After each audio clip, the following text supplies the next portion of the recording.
Indian premier league ఐపీఎల్‌లో ప్రతి సీజన్‌లో కొత్త హీరోలు, కొత్త రికార్డులు కనిపిస్తూనే ఉంటాయి. ముఖ్యంగా టీమ్‌కు బలమైన ఆరంభం ఇవ్వడంలో ఓపెనింగ్ జోడీ పాత్ర చాలా కీలకం.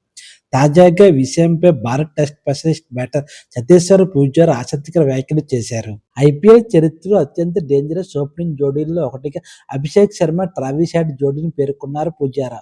సన్‌రైజర్స్ హైదరాబాద్ తరపున ఆడుతున్న ఇద్దరూ గత 2 సీజన్లు పవర్ ప్లే నుంచే బౌలర్లపై దాడి చేస్తూ జట్టుకు అద్భుతమైన ఆరంభాలు ఇస్తున్నారని పూజారా పేర్కొన్నారు.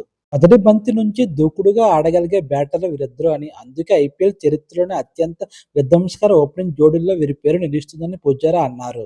ఇంకా పూజారా మాట్లాడుతూ గతంలో విరాట్ కోహ్లీ మరియు క్రిస్ గేల్ జోడీ ఐపీఎల్లో అత్యంత అగ్రెసివ్ ఓపెనింగ్ జోడీగా గుర్తింపు పొందింది. కానీ ప్రస్తుతం అభిషేక్ శర్మ, ట్రావిస్ హెడ్ జోడీ అంతకంటే ఎక్కువ ప్రమాదకర ఓపెనింగ్ జోడీగా మారిందని పూజారా అభిప్రాయపడ్డారు. ఇలాంటి ఓపెనింగ్ జోడీకి బౌలింగ్ వేయడానికి ఏ బౌలర్‌కైనా భయం వేస్తుందని కూడా పుజారా చెప్పడం ఇప్పుడు క్రికెట్ ప్రపంచంలో చర్చనీయాంశంగా మారింది.